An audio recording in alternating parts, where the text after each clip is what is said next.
도자의 흐름 12차 시 왕실 관요와 지방 백자.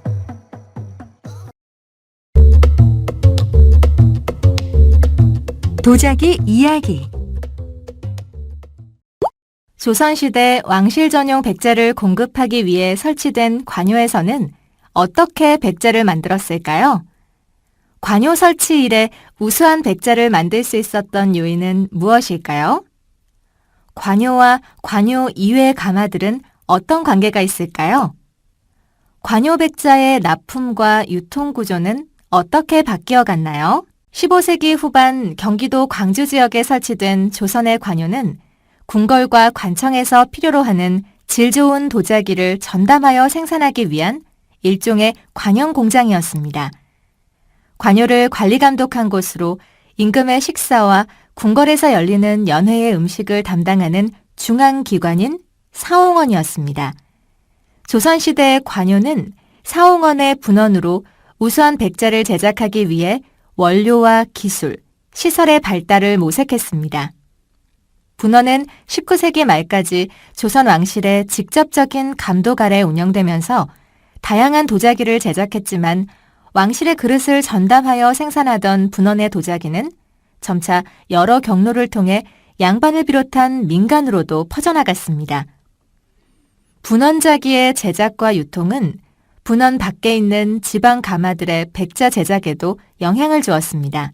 조선시대 관요의 백자 생산은 관요 설치 이전부터 이루어진 백자 제작 기술이 축적되어 발전했습니다. 관요 백자의 발달은 관요 이외 지방 가마들의 도자기 제작에도 영향을 주었습니다. 관요와 지방 가마에서 생산된 도자기들은 조선시대 상품과 유통 경제의 발전 상황과도 연관됩니다. 이번 시간을 통해 여러분은 조선왕실의 관요에서 우수한 백자를 제작하기 위해 필요한 요소를 설명할 수 있고, 관요가 설치된 이래 질 좋은 백자를 생산하기 위해 원료와 기술, 시설의 여러 방면으로 노력한 흔적을 설명할 수 있습니다. 또한 관요의 설치를 전후하여 관요와 관요 이외 지방의 가마들의 백자 제작에 보이는 상호 연관성을 설명할 수 있습니다. 자, 그럼 본격적으로 학습을 시작해 보겠습니다.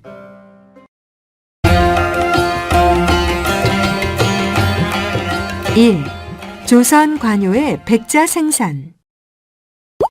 15세기 후반 경기도 광주 지역에 설치된 조선의 관요는 궁궐과 관청에서 필요로 하는 질 좋은 도자기를 전담하여 생산하기 위한 일종의 관영 공장이었습니다. 조선왕실은 유교를 국가 통치의 기반으로 삼고 검소함을 숭상하여 조선시대 내내 가장 중심적으로 제작된 것은 장식무늬가 없고 빛깔이 하얀 백자였습니다. 푸른색의 안료로 장식을 더한 청아백자를 비롯해서 다양한 장식의 백자들도 활발하게 만들어졌지만 깨끗한 흰 백자의 제작은 장식무늬의 기본 바탕이 되므로 매우 중요했습니다. 이제까지 이루어진 경기도 광주 지역의 관요 가마터 조사 결과를 통해 보아도 특히 조선 전기와 중기에 걸쳐 가장 많은 수량과 제작 비중을 보이는 것은 무늬가 없는 순백의 백자입니다. 무늬가 없는 백자의 제작 비중이 높은 것은 관요뿐만 아니라 다른 지역에서 확인되는 민간 가마들에서도 마찬가지여서 조선시대 내내 질 좋은 백자를 만드는 것이 도자기 제작에서 공통적으로 중요했다는 점을 알 수 있습니다. 백자는 고령토 성분의 하얀 흙, 즉 백토로 그릇을 만들고 투명한 유약을 입혀 1200에서 1300도씨 이상의 고온에서 구우며 이 과정에서 원료 성분이 녹아 치밀하고 단단하게 조직되는 도자기입니다. 우수한 백자를 만들기 위해서는 백색의 태토와 투명한 광택이 나는 유약을 위한 좋은 원료가 필요하고 이러한 원료를 정제하는 기술이 뒷받침되어야 합니다.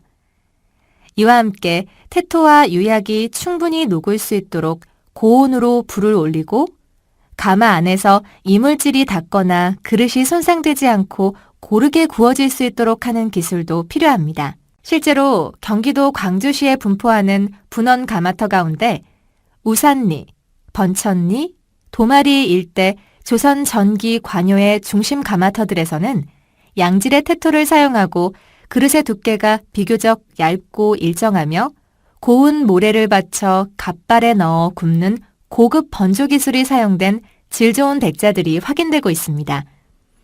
이러한 특징은 당시 질 좋은 백자를 만들기 위해 정제된 원료를 사용하고 굽는 과정에서도 고르게 구워지면서 그릇에 지저분한 흔적이 남지 않도록 노력한 것을 보여줍니다.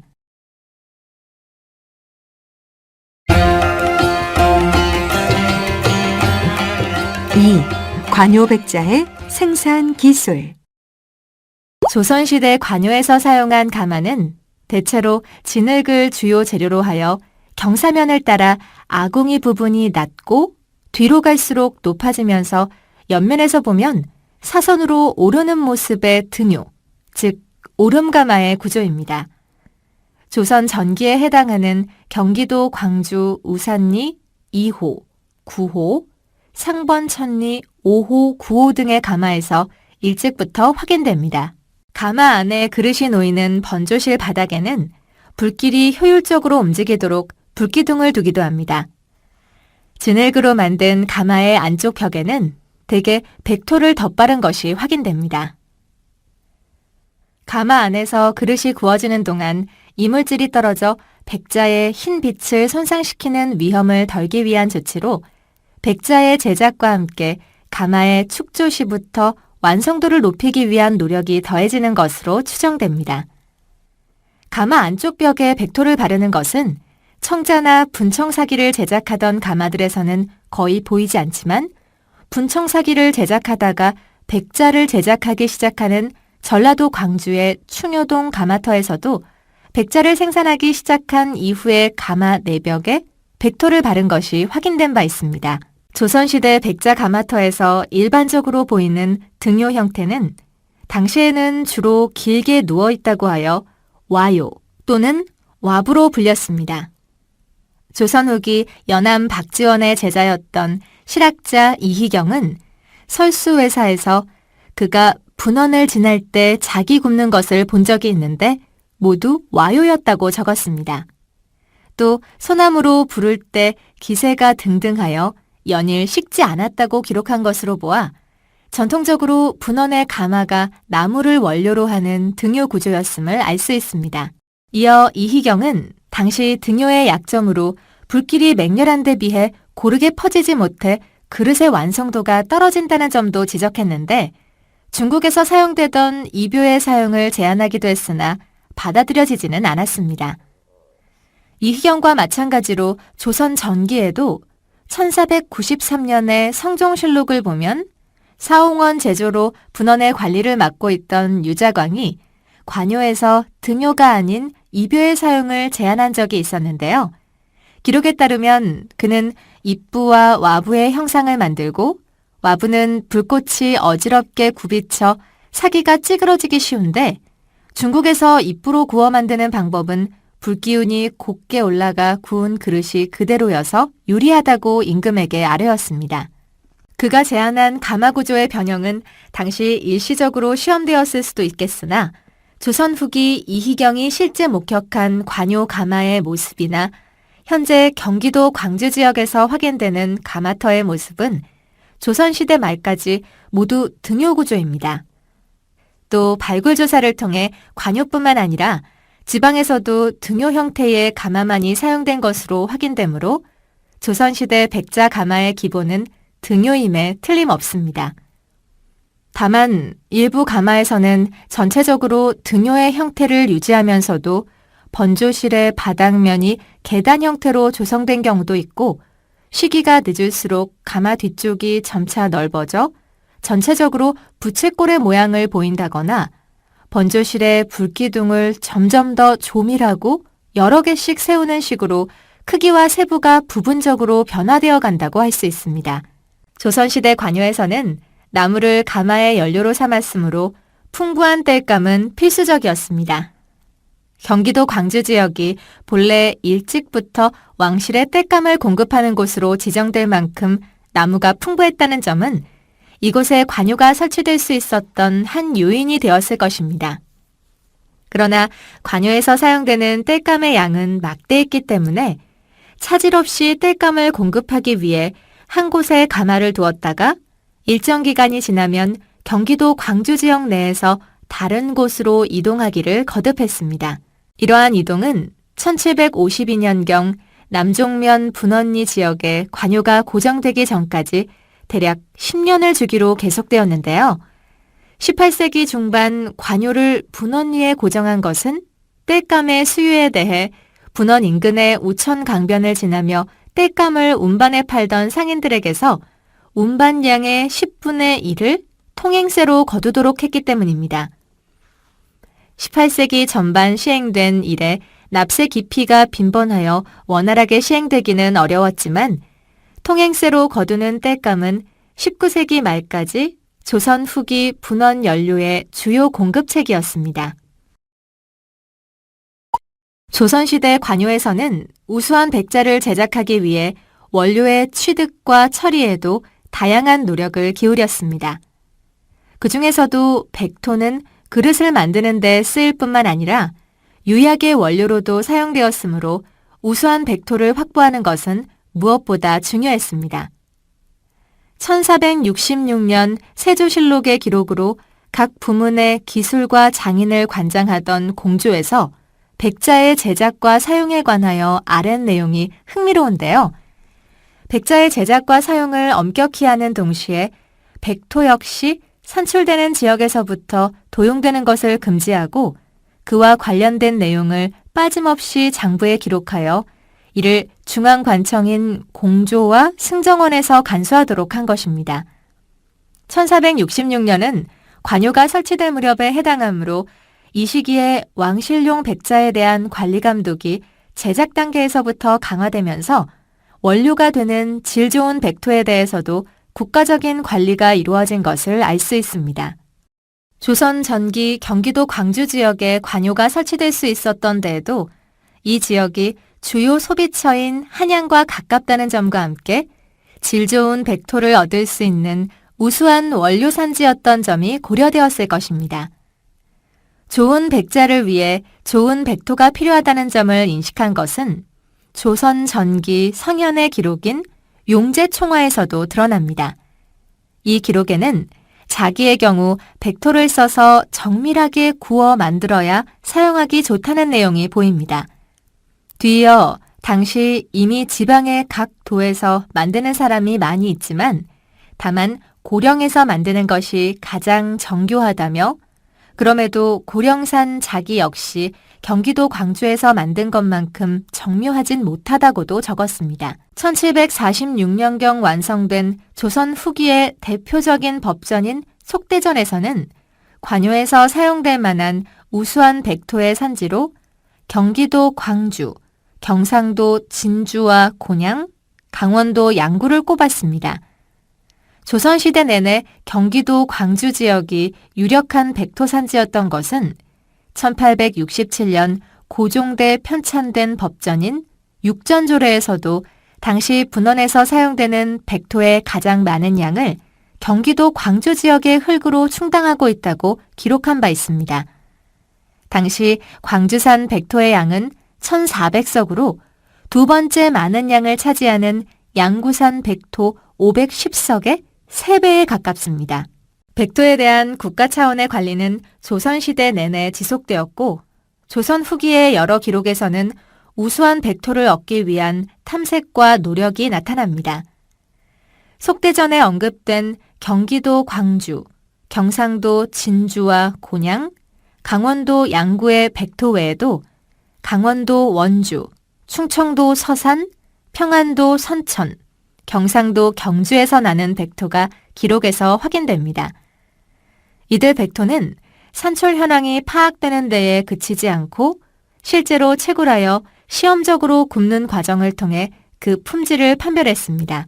숙종대의 기록을 통해 보면 백토의 채굴과 운반에는 분원관리인 랑청이나 장인의 우두머리인 변소장인을 파견하여 감독하게 했고 운반된 백토는 시험적으로 그릇을 만들어 실제 구워보고 선별했습니다.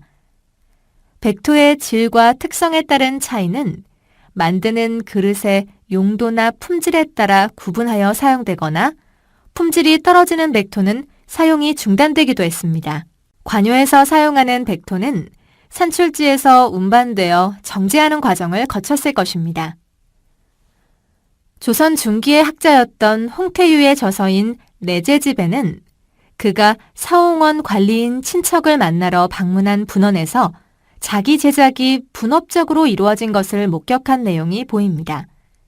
그는 자기 만드는 일이 막 시작되었다고 하면서 흙을 가리는 자, 진흙으로 만드는 자, 연마하는 자, 깎는 자, 늘어놓고 말리는 자가 있었다고 적었습니다. 이때 흙을 가리는 자는 백토를 정제하는 작업을 맡았을 것입니다. 분업화된 분원의 모습은 19세기 후반의 상황을 보여주는 분주 원보에서는 더욱 세분화되어 나타나는데 이를 정리해보면 백토를 정제하는 인원이 빠짐없이 포함되어 있고 유약에 쓰이는 재를 정제하는 인원도 따로 배정되었습니다. 실제로 경기도 광주 지역에서는 조선 전기 관요가 운영된 상번천리 5호, 9호 가마터 등에서 가마와 함께 도자기를 만드는 작업장의 흔적이 확인되고 있습니다. 작업장에서는 그릇의 형태를 만드는 물레에 끼우는 부속 도구가 발견되거나 돌을 줄지어 놓은 불고래 위에 판석을 얹고 아궁이 부분을 갖추어 만들어진 그릇을 늘어놓고 말리는 데에 활용할 수 있는 구들이 확인되기도 했습니다.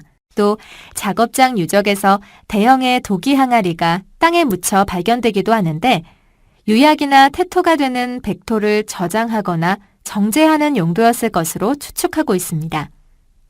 중국 청대의 기록으로 관요가 있었던 강서성 경덕진 지역의 도자기 제작 기술이 소개되어 있는 경덕진 도록에도 대형 도기 항아리에 도토를 넣고 물로 개어 나무 막대로 저으며 잔물을 흘려보내는 식으로 수비하는 정제 과정이 알려져 있어 참고할 만합니다.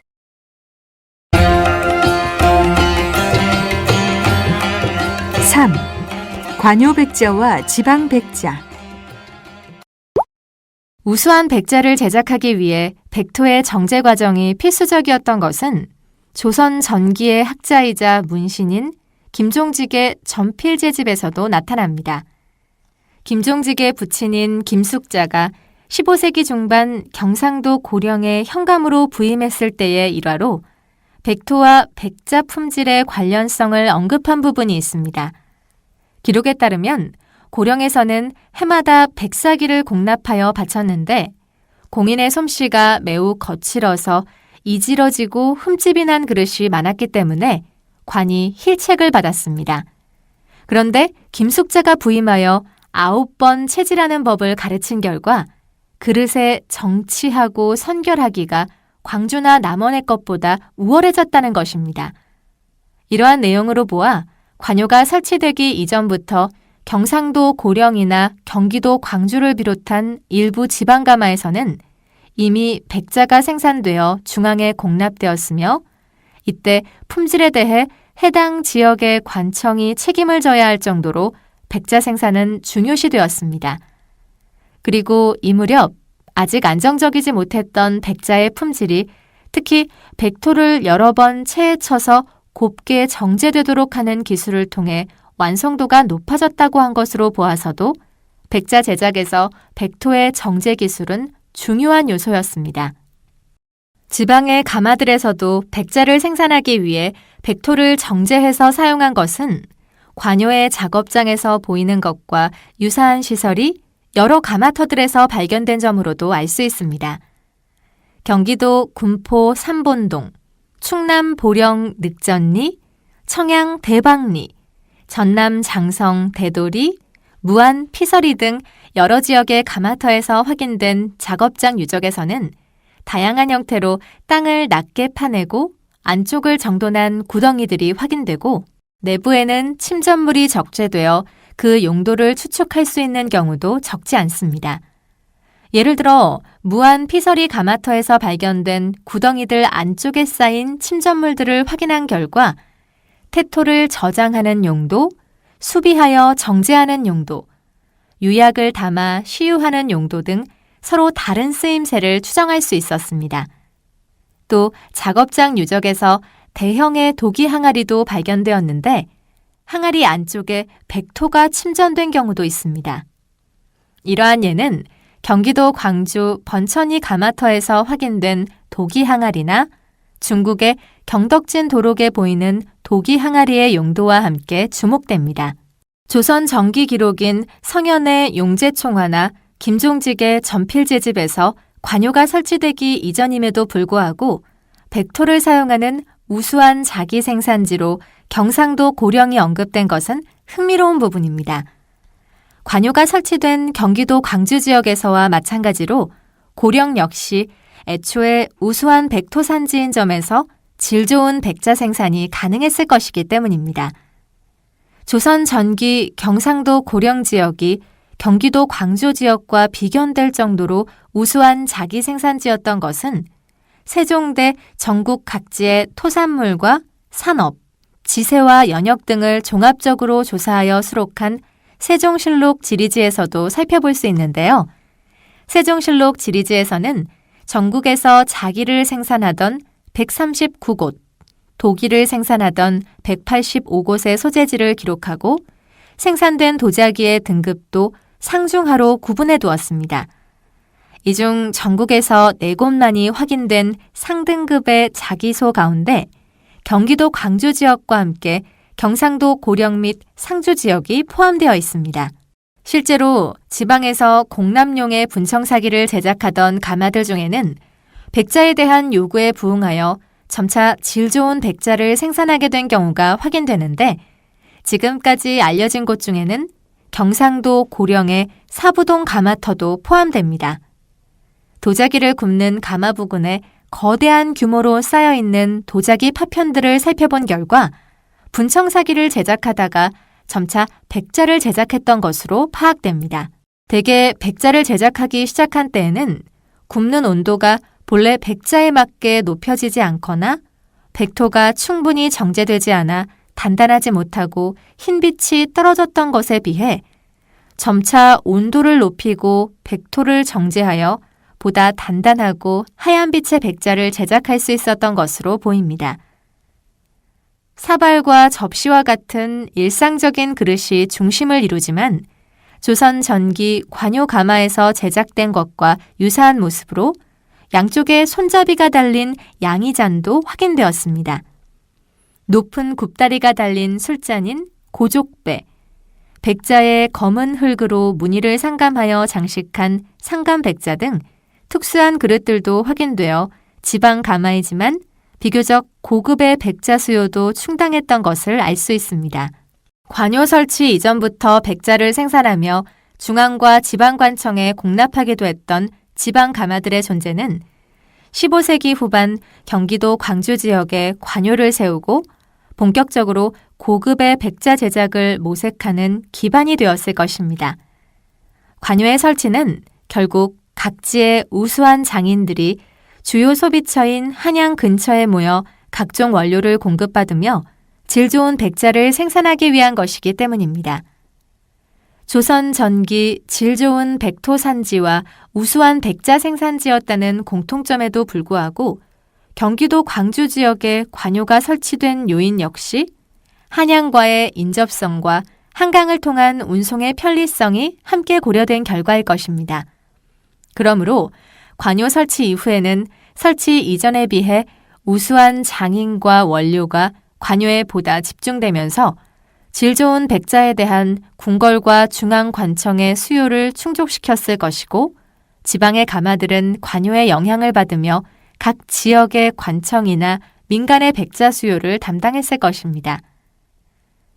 조선 중기의 문신이자 학자인 홍가신의 만전집에는 16세기 후반 그가 부여 현감으로 있을 때의 기록으로 당시 병영에서 해당 현에 사기를 납부하도록 한 것이 현의 장인이 사기를 번주하는 곳이 있기 때문이라고 적은 바 있습니다. 조선 전기 이래 비교적 질 좋은 백자를 생산한 지방 가마들 가운데 충남 청양의 광대리 가마터가 알려져 있습니다. 출토 유물은 거의 장식 무늬가 없는 백자의 사발과 접시 등 일상용 그릇입니다. 비교적 백색도가 높고 단단한 백자가 확인되며 소량이지만 조선 전기 관요 가마에서 제작된 것과 유사한 모습으로 그릇의 바깥면을 꽃잎 모양으로 장식한 접시나 낮고 넓적한 전접시와 같은 특수한 그릇들도 확인됩니다. 산의 경사면에 위치한 가마 아래 낮은 지대에는 여러 곳의 작업장 시설이 파악되었는데 각각의 작업장에는 대개 그릇을 만드는 물레시설과 태토나 유약과 관련된 구덩이, 온돌과 같은 구들 구조가 모여 있습니다. 작업장에서는 백토를 수비하는 데 사용했던 구덩이가 확인되거나 대형 도기 항아리가 발견되었는데 도기 항아리 안에 백토가 침전된 경우도 있었습니다. 지방 가마들의 생산 활동은 전국 각지에 시장이 서고 상품 유통이 활발해진 조선 후기에 들어서면 더욱 확대되었는데요. 각 지역에는 지방의 장인들이 촌락을 이루며 도자기를 제작 판매하는 사기점촌이 형성되었습니다. 조선 후기 실학자인 서유구의 임원경제지에는 곳곳에 사유가 번조 활동을 한다는 기록도 보입니다. 조선시대 지방 가마터들은 현재 전국적으로 확인되고 있으며 조선 후기 가마터 가운데는 이전까지는 주로 경기도 광주의 관요 가마터들에서만 보이던 청화백자가 생산된 가마들도 있습니다. 조선 후기 지방 가마의 청화백자는 대개 단순한 무늬가 장식되었지만 당시 푸른색의 청화 안료를 상대적으로 손쉽게 구할 수 있게 되고 도자기의 제작과 유통이 활발해지면서 지방의 가마들에서도 상품성이 높은 청화백자를 제작 판매할 수 있게 된 상황을 보여줍니다. 이번 시간의 학습 어떠셨나요? 간단한 퀴즈를 통해 학습한 내용을 확인해 보겠습니다. 시작 버튼을 클릭하여 문제를 풀어보세요.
이번 시간의 주요 내용을 정리해 보겠습니다.